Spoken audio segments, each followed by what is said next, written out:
The NHS is in crisis.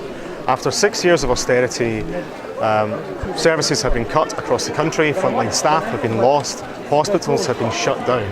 And now one of the new ways for government cuts to be brought through, it seems, is something called Sustainable Transformation Plans, or STPs.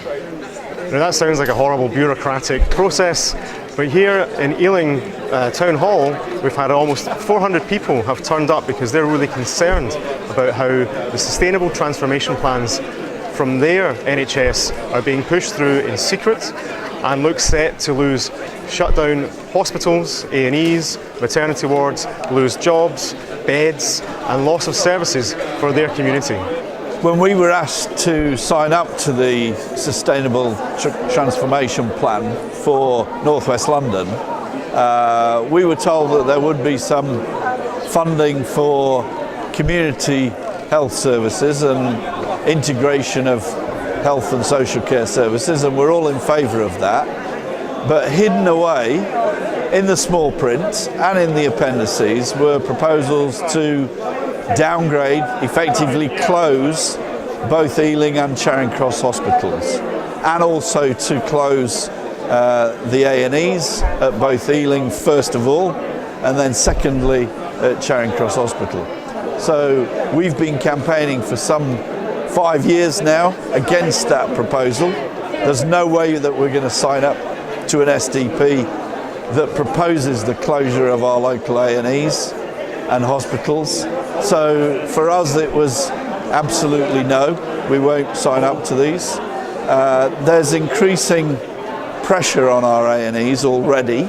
We've had 2 closed at Hammersmith and Central Middlesex, and it's already clear that when those closed, performance and the waits for people to get into A&E increased and the performance got worse. So we're concerned that deaths will happen, people have to travel longer, and there's too much pressure on those A&Es. We can't lose 2 more. So tonight we've heard local people telling us about all the services that are being affected at the moment. There was maternity, people with learning disabilities, mental health issues, social care, geriatric care, stroke, intensive care. It seems to be across the board. You mentioned A&E, but is there more going on? We've already had our children's ward closed at Ealing. We've had our maternity unit closed at Ealing. So that means that sick children, pregnant women have to go much further to travel to give birth outside of the borough now.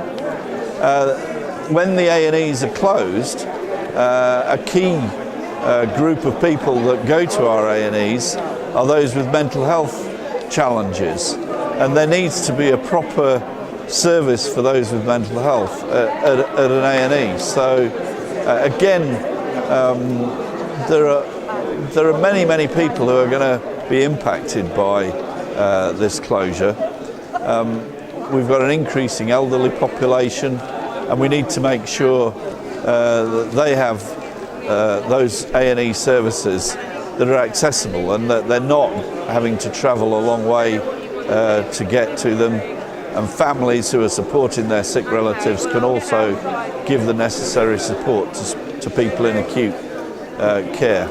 What do you think can be done to improve this SDP process, or what needs to happen to change it in order to make it workable? Well, I think nationally it seems that STPs are being done in a very secretive way. That was certainly my experience as a local council leader.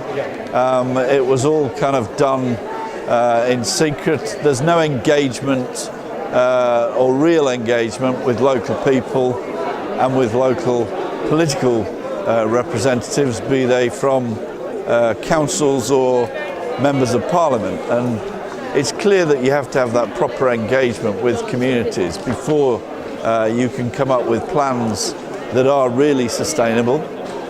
It's a cost-cutting exercise, and I think until that issue of cost-cutting and financial sustainability of the NHS is addressed, you'll never solve the problem. And I think that nettle is what's got to be grasped. And I think when that happens, then we might be able to look at what a sustainable health service in North West London might look like. And certainly we don't think that that could be the closure of 2 more A&Es on top of the 2 that have already closed. We're a growing population.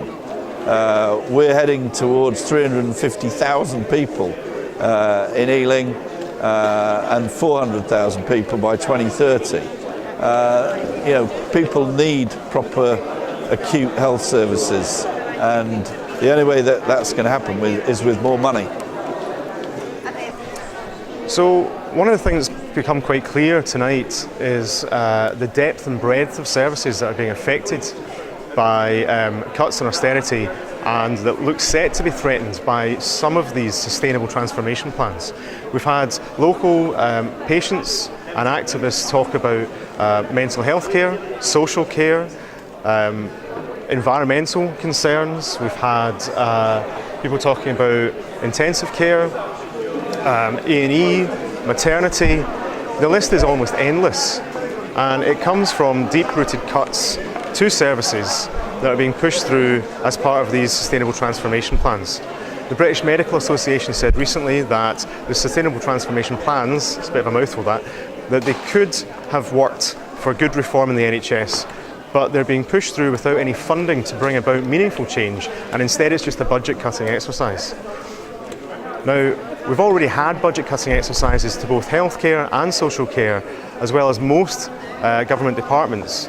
How can we have more cuts when we already know that we are underfunded and under-resourced in our healthcare and social care across the UK? The NHS crisis looks set to continue. Hopefully, if people go along to meetings like this one, something can start to happen to combat that.